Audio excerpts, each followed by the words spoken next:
we are passing out some notes. Once again, we're one step closer to writing the essay, where we're going to bring it all together. You recognize on these notes some of the notes that you had, but this also gives us access to the notes that everyone else was using. We're going to go over them very briefly.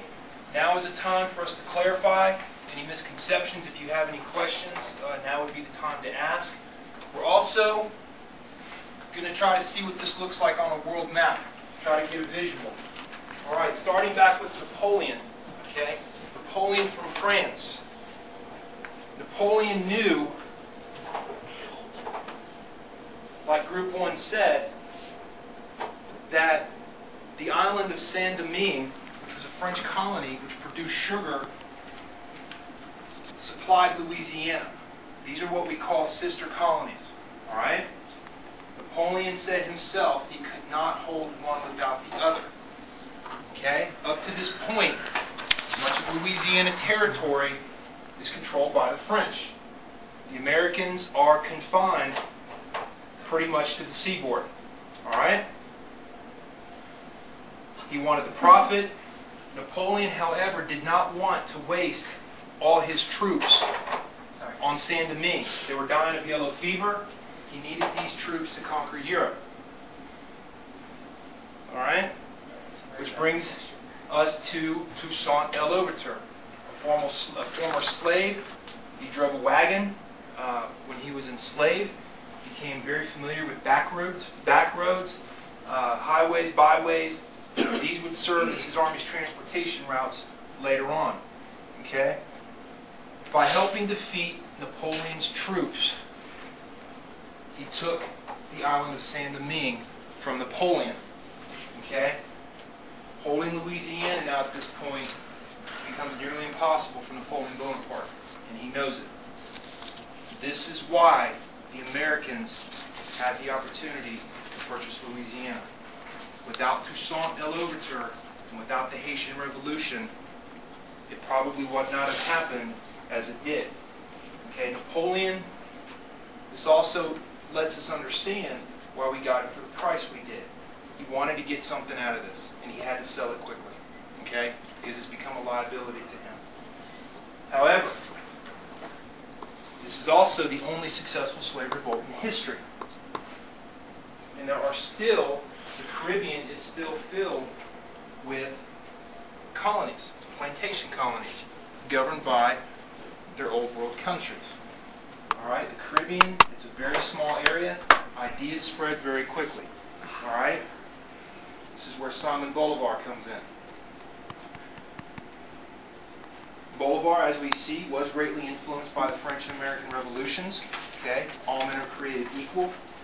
To us, as Americans, we tend to take these words for granted. When you're enslaved on a plantation in the early 19th century, these words, we cannot imagine what these words must mean. All right? Worshiped George Washington, revered him, we'll say. Wanted to create a United States, something similar to the United States in South America. All right? Died before he was exiled. Did not accomplish this. Gave it a good try though. The Monroe Doctrine. All right? The Monroe Doctrine, we have to understand, was made possible by the Louisiana Purchase, which was made possible by the Haitian Revolution. All right? We're going to get into this later. It became called what's called Manifest Destiny, the westward push. This is where the Americans really begin to see it is their duty to continue moving west and colonizing the West. The Monroe Doctrine benefited both North and South America at the time. South America, a lot of them who were just winning their independence, liked that reassurance from the United States that the old world could no longer come over and touch them. Okay? Is there any questions? One quick thing also to point out, Simón Bolivar, he was from Venezuela. This is where a lot of his revolutionary ideas or actions started. And he actually liberated Venezuela, but then was driven out, and eventually he had to flee South America for the Caribbean. First he went to Jamaica, but then he went to Haiti.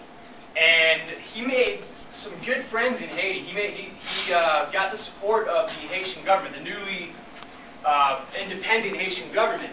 And he was able to gain support to go back from the Caribbean back home. And he was able to have enough monetary and military support to basically drive out the Spanish from the entire continent eventually. So that's just another connection right there between what went on in Haiti, that because of what was, Haiti wanted to break their ties with France. They wanted to be independent. And then Bolivar went to Haiti later after this happened and was able to make a promise to the Haitians that he would abolish slavery later if they gave him the support to gain their own independence. So there's a lot of similar ideas going on all in the Western Hemisphere that really were just throwing off the old world. Yes, sir? Alright, it says Bolivar created this Grand Colombia, trying to consolidate his power through an unsystem dictatorship. And then the next thing it says he had to leave for exile. Like, who exiled him? Why did he I can explain. Yeah, that's a good question. See, what happened was, you had all these, he had a Grand Colombia up here, which consisted of what is now present-day Colombia, Venezuela, Ecuador, and Peru, I believe it was. And he eventually liberated the entire continent. So he had all these newly independent territories that were kind of being run by a lot of his generals that were working with him at one point, but they were all starting infighting. They wanted independence for themselves. They wanted their own countries. So his idea of a unified South America, similar to like a confederation like in the United States, because of all his infighting from his generals, was unable to take flight basically. So that never really panned out. And he tried to consolidate everyone by saying, all right, I'm just going to be the dictator now. He's going to start trying to rule with an iron fist. But that just alienated everyone that used to support him. So it didn't really work out too well. So those are the people that kind of took the power away from him. And that's why he had to flee. He was going to go back to Europe for exile. But yeah, like you guys said, he died. He had his boat basically packed up, ready to go, bags ready to roll, but died of tuberculosis before he could leave. That's a good point, because it shows once again how we took the words liberty, equality, fraternity. They meant something, but it shows you what they meant in Latin America during this time, because Haiti was only willing to fund Simón Bolivar if he sought to abolish slavery.